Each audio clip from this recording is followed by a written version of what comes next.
बाबूजी हमू doctor engineer बन। हां बेटा हमरा तोरा पर पूरे भरोसा बा।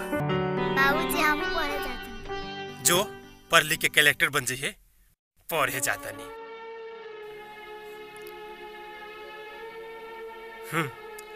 बेटी तो पराए घर के बासन होली, पढ़ लिख के का करी, फिर भी लोक लाज के चलते साक्षर बना देता नहीं। धन्यवाद मोहन जी।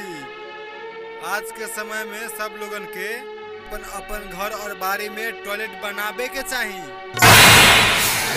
बाबूजी हम फर्स्ट डिवीजन से एसएलसी पास कर गई। ई देखिए हमार सर्टिफिकेट। वाह हमर सोना बेटी। हमार सर्टिफिकेट हम हूँ एसएलसी पास हो गई। ए चुप। कैलाश जी रुपया तो तनी गन ली। कैसन बात करता नहीं रवि बाबू।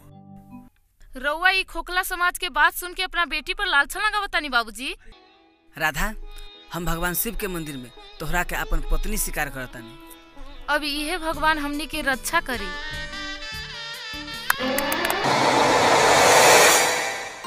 अरे बाबू ई तो हमार घर के साक्षात लक्ष्मी भी आरे।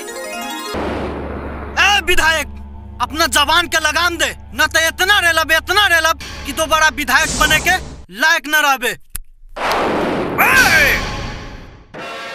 तो देखा अपना देश के राजनीति कितना घटिया बा।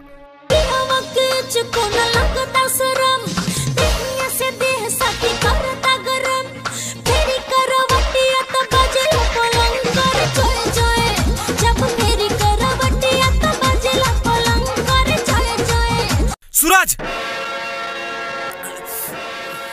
जा। बाबूजी ये सब कैसे हो गए? जे अपना गलती के स्वीकार करके प्रायश्चित कर ले बेला भगवान ओकरा के माफ कर दे बेला। हमरा से अनजाने में कितना बड़ा अपराध हो गई। हमरा के माफ कर दे बेटी, हमरा के माफ कर दे। बाबूजी मत रोई। ना बाबूजी पापी रउआ नहीं खी, पापी तो हम हई जे अपना देवता समान बाबूजी के नशा के बस में आके घर से बाहर निकाल देनी। हमरा के माफ कर दी बाबूजी। मत रोई लोगन, ई में पाप धर्म के कौनो बात नहीं, ई तो शिक्षा के कमी के बात बा। ब्याह के समय आंख में आंसू, अब बुढ़ापा में खुशी देबेली बेटी।